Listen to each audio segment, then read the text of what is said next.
Hello students, good morning. आज हमारा हिंदी का हम सेम 2 का दूसरा लेसन सीखेंगे, चैप्टर 2, जिसका नाम है कच्छ की सैर। कच्छ की सैर यानी कच्छ में घूम के सब कुछ देखना और पहचानना कि कच्छ में क्या क्या देखने लायक जगह हैं। आपने देखा होगा कच्छ इतना अच्छा, इतनी अच्छी जगह है कि आपने वो ऐड में भी देखा होगा, अमिताभ बच्चन की ऐड आती है ना, उसमें वो बोलते हैं ना कि कुछ दिन तो गुजारो गुजरात में, तो वो सब जो ऐड में आता है वो कच्छ का ही है। तो इतना अच्छा, इतनी अच्छी सब जगह कच्छ में है, तो हमें इस लेसन में ये सब कच्छ की सैर करनी है, यानी कच्छ में जो देखने लायक स्थल हैं उनका परिचय हमें करना है। ये लेखक ने हमें ये सब दिखाया है कि कच्छ में क्या क्या है और कितना अच्छा देखने लायक है, जिसमें कच्छ के इर्द गिर्द यानी कच्छ के आसपास भी जो स्थान हैं जो नज़दीक में थोड़े होते हैं, वो सब का परिचय हमें दिया है। और साथ साथ संस्कृति का आदर और अपनी जो विरासत है, अपनी जो संस्कृति है, भारतीय संस्कृति, देश प्रेम, ये सब मूल्यों का भी विकास हमें इसमें दिया गया है। इसमें हमें ये सब का भी पता चलता है कि हमारे देश की संस्कृति क्या है, हमारा देश प्रेम क्या है। तो ये सब हमें यहाँ कच्छ की सैर लेसन में देखने को मिलेगा। तो ये हमें सीखना है। यहाँ कच्छ की सैर यानी कच्छ की यात्रा हमें करनी है। जैसे हम कच्छ में गए हैं और क्या क्या देखा, वो सब हमें इस लेसन में दिया गया है। विशाल भारत में अनेक दर्शनीय प्रांत हैं, सबका अपना महत्व और सौंदर्य है। गुजरात उनमें से एक अनूठा राज्य है। अनूठा यानी विरल है, जो दूसरा राज्य ऐसा नहीं है। गुजरात का एक विशिष्ट जिला है कच्छ, जो गुजरात का अत्यंत रमणीय प्रदेश है। रमणीय यानी सुंदर। यात्रियों के लिए कच्छ आकर्षण का केंद्र है। इसका पौराणिक महत्व भी कम नहीं है। अनेक दर्शनीय स्थलों के वैविध्यता के कारण इसे म्यूजियम यानी संग्रहालय भी कह सकते हैं। कच्छ में प्रवेश करते ही, अब देखो शुरू से ही कच्छ की बात हमें यहाँ परिचय किया गया है। जैसे कि कच्छ में प्रवेश करते ही हमें रेगिस्तान के 2 भाग देखने को मिलते हैं। रेगिस्तान यानी रण, इसके 2 भाग देखने को मिलेगा। एक छोटा रेगिस्तान और दूसरा बड़ा रेगिस्तान। इन दोनों में रेगिस्तान जैसा कोई लक्षण नहीं। रेगिस्तान यानी रण प्रदेश हो, इसका कोई लक्षण ही नहीं है। इसका मतलब रेत कहीं नज़र ही नहीं आती है। फिर भी ये अनूठा रेगिस्तान है। ये ऐसा रेगिस्तान है, ऐसा रण है कि वहाँ रेत हमें देखने को भी नहीं मिलती है।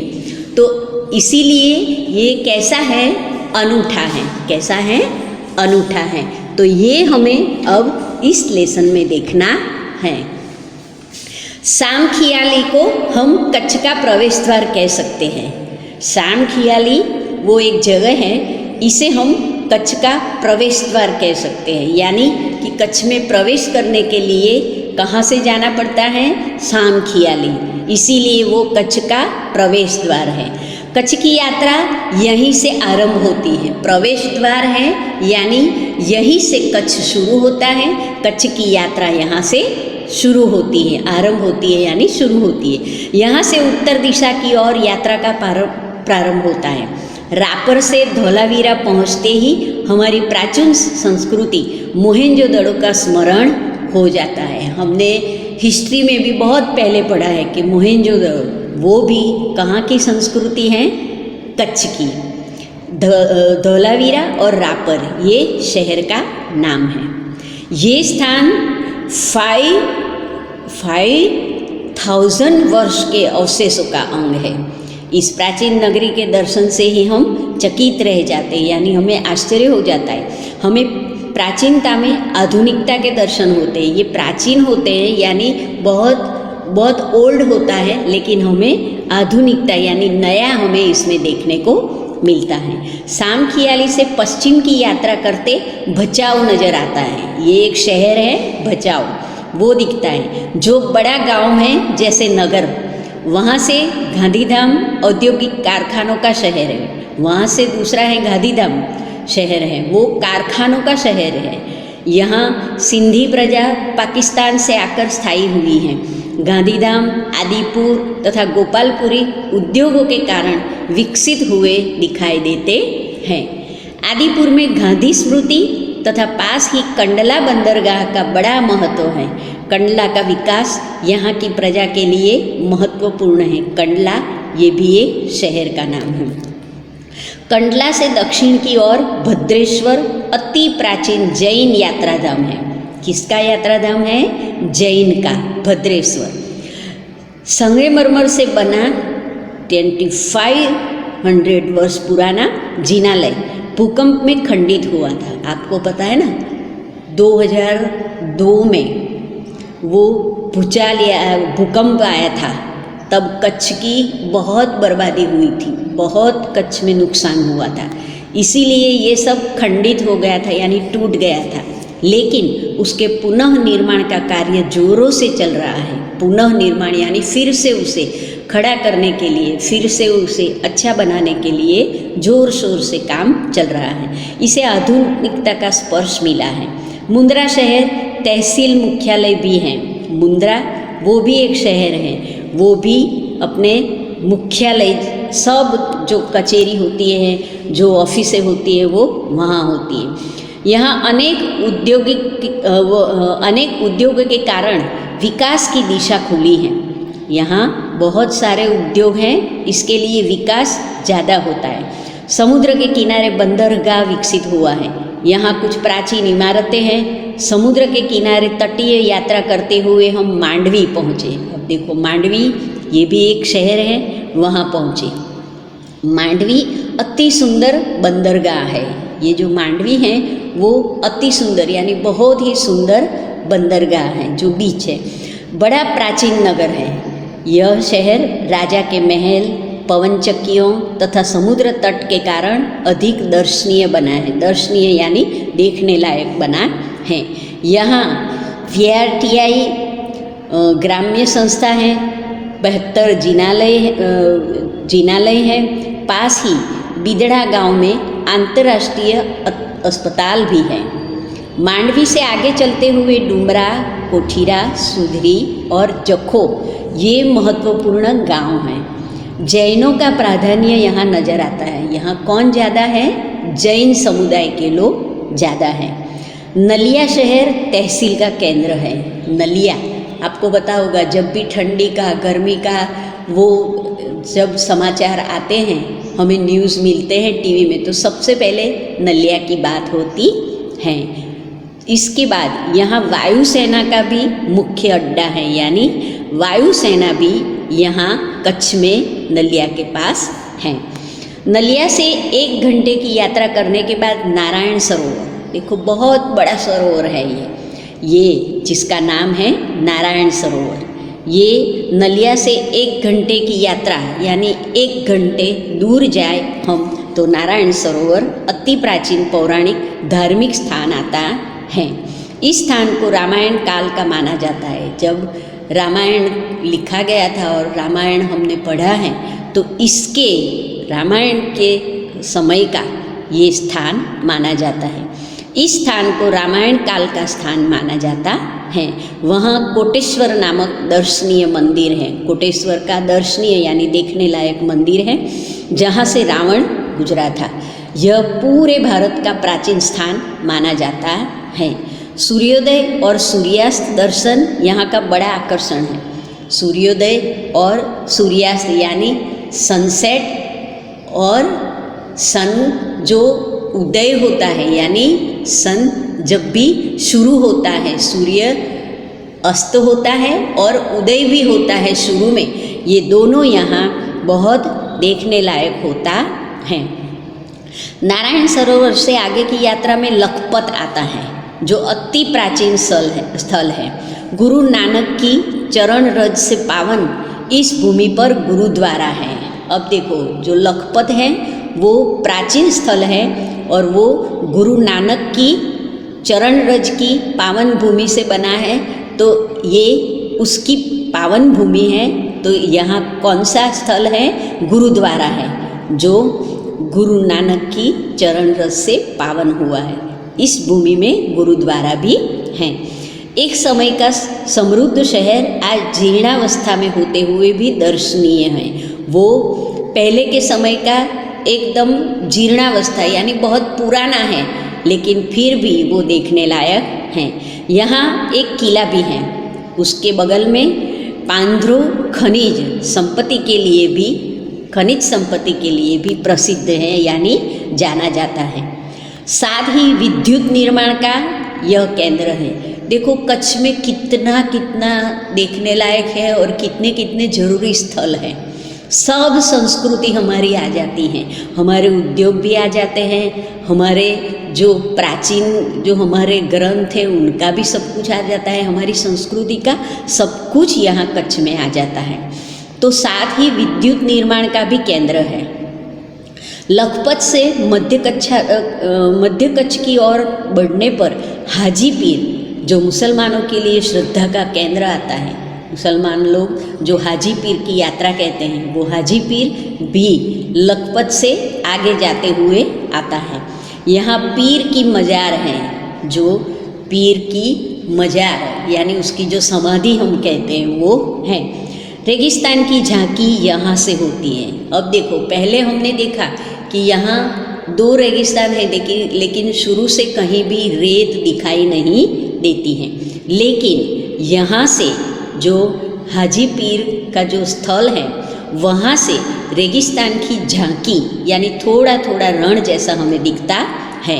रास्ते में माता का मठ, देखो कच्छ में सबसे जो एकदम धार्मिक स्थल है जो सब जानते हैं, वो है माता का मठ यानी माता जी का एक मंदिर, माता जी की जो स्थापना वहाँ हुई थी, माता जी की आस्था का मठ है।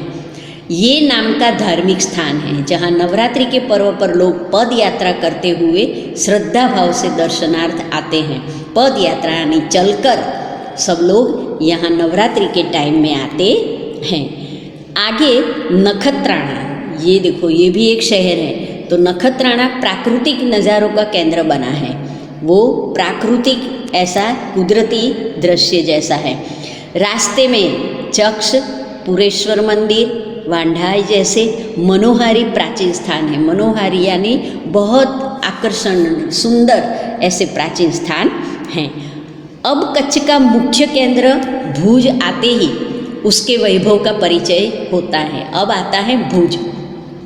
वहाँ है आईना महल, प्राग महल, टावर, स्वामीनारायण मंदिर, हिल गार्डन, हमीरसर तालाब, भुजिया पहाड़, लोक संग्रहालय, विश्वविद्यालय आदि के दर्शन करके हम आनंद ले सकते हैं। अब देखो भुज है तो भुज में इतना सारा देखने लायक, इतना अच्छा स्थल, इतने सारे स्थल हैं। सन 2001 के जो भूकंप आया था तो ये सब भी खंडित हो गया था। मैंने पहले भी आपको बताया 2001 में भूकंप आया था, तो वो भी अभी वो खंडित हो गया था, लेकिन लोगों ने उसे नए स्वरूप में पुनः निर्माण करके सुंदर शहर बना दिया है। अभी आप वो कच्छ में कोई भी जगह जाओ ना तो आपको लगे नहीं कि 2001 में ऐसा भूकंप आया था कि सब कुछ तहस नहस हो गया था। ऐसा अब कच्छ फिर से नवनिर्माण हो गया है। भुज से उत्तर दिशा की ओर खावड़ा में काला डूंगर है। पहाड़ पर चढ़कर रेगिस्तान की झांकी करना एक अनूठा अनुभव है, एक विरल है। वो कभी कभी ही आप हमारे नसीब में ये होता है देखने का। सरकार एवं स्थानीय जनता द्वारा रणोत्सव का आयोजन होता है। आपको पता होगा कच्छ में एक बहुत ही अच्छा जो एक सबके लिए देखने के लिए होता है, वो है रणोत्सव। रणोत्सव यानी रण में उत्सव, रण में भी उत्सव मनाया जाता है, उसका आयोजन होता है। देश भर से लोग यहाँ आते हैं और सफ़ेद रेगिस्तान को देखना एक आनंददायी घटना है। यहाँ सफ़ेद रेगिस्तान है, यानी रेत जो होती है ना वो एकदम वाइट सफ़ेद कलर की दिखती है, इसीलिए यहाँ सफ़ेद रेगिस्तान कहा जाता है। भूज से अंजार भी जाया जाता है। अंजार भी एक बहुत बड़ा शहर है। आगे बढ़ते हुए सुजन संस्था में यहाँ की प्रजा की हस्तकला का परिचय होता है। हस्तकला का यानी हाथ से बनाए हुए हैंडमेड जो होता है उसका हमें परिचय मिलता है। जैसल तोरल की स्मृति में मंदिर बना है, जो ऐतिहासिक स्थान है, एक ऐतिहासिक स्थान है जो जैसल तोरल की स्मृति में यानी उसकी याद में बनाया गया है। यहाँ से आदिपुर तथा गांधीधाम जा सकते हैं। सूरजबारी नामक स्थान से हमारी कच्छ यात्रा पूर्ण होती है। हमने देखा था सामखियाली से ये कच्छ की यात्रा का प्रवेश द्वार है, यानी यहाँ से सामखियाली से कच्छ शुरू होता है, आरंभ होता है। लेकिन जब हम सूरजबारी नामक स्थान में आते हैं तो यहाँ हमारी कच्छ की यात्रा क्या होती है, पूर्ण होती है। कौन सी जगह? सूरजबारी, जो अविस्मरणीय स्मृतियाँ छोड़ जाती है। अविस्मरणीय यानी हम कभी भी भूल ना सके, कभी भी हमें इसकी याद भुला नहीं सकते। ऐसी स्मृतियाँ, ऐसी यादें हमें यहाँ छोड़ जाती हैं। कहा जाता है कच्छ नहीं देखा तो कुछ नहीं देखा। देखो, इसीलिए इतना अच्छा कच्छ है, इसीलिए यहाँ से ऐसा कहा जाता है, सब लोग ऐसा कहते हैं कि अरे कच्छ नहीं देखा तो कुछ नहीं देखा। कच्छ गुजरात का गौरव है और दुनिया भर के लोगों के लिए किसी भी मौसम में दर्शनीय एवं आकर्षण का केंद्र है। जब भी हम देखते हैं तो कच्छ में हमें गुजरात का गौरव दिखता है, क्योंकि हमारी सब तरह की संस्कृति, हमारी जो भारतीय परंपरा है, हमारे भारतीय पोशाक हैं, हमारे भारतीय जो देखने लायक मंदिर हैं, ये सब हमें यहाँ से देखने को मिलता है। इसीलिए हमें यहाँ दर्शन सब जगह के होते हैं और हमें देखना होता है कि यहाँ से हमें कितना अच्छा जानने को मिलता है और कितना अच्छा हमें देखने को मिलता है। तो इसीलिए हमने भी इस लेसन में देखा ना कितने सारे स्थल हैं और कितनी ज़रूरी हैं, जहाँ औद्योगिक स्थल भी हैं और मुसलमान के भी यात्रा के स्थल हैं। हम देखें तो सिखों का भी यात्रा का, गुरुद्वारा का भी है, हमारे हिंदू का भी है। कितनी सारी संस्कृति का यहाँ मिलन है और कितने सारे यहाँ हमें स्थल देखने को, रमणीय यानी सुंदर स्थल भी देखने को मिलता है। इसीलिए कहा जाता है कि कच्छ देखा, जब कच्छ देखा तो सब कुछ देखा, लेकिन कच्छ नहीं देखा तो कुछ नहीं देखा। आपने सब कुछ देख लिया, लेकिन जो कच्छ नहीं देखा है तो कुछ नहीं देखा है। इसीलिए कच्छ को गुजरात का गौरव कहते हैं। पूरे गुजरात का गौरव क्या है? कच्छ है। और दुनिया भर के लोगों के लिए किसी भी मौसम में, कोई भी टाइम, कोई भी मौसम में आप जा सकते हो, कोई भी ऋतु में आप कहीं भी कच्छ में जा सकते हो। इसका मतलब किसी भी मौसम में दर्शनीय एवं यानी दर्शनीय है और आकर्षण का भी केंद्र है, जो हमें बहुत आकर्षित करते हैं। तो इस तरह हमें चित्रों के साथ यहाँ ये जो सब चित्र भी दिखे हैं, मंदिर के चित्र भी हैं, जैन यात्रा का जो स्थल है वो भी हैं, रेगिस्तान का भी है, पक्षियों का भी है। ये सब चित्र के साथ हमें ये कच्छ की सैर हमें कराई। जैसे ये लेसन हम पढ़ते पढ़ते, ये लेसन में हम सुनते सुनते जैसे कच्छ में ही हो, ऐसा अनुभव हमें कराया है।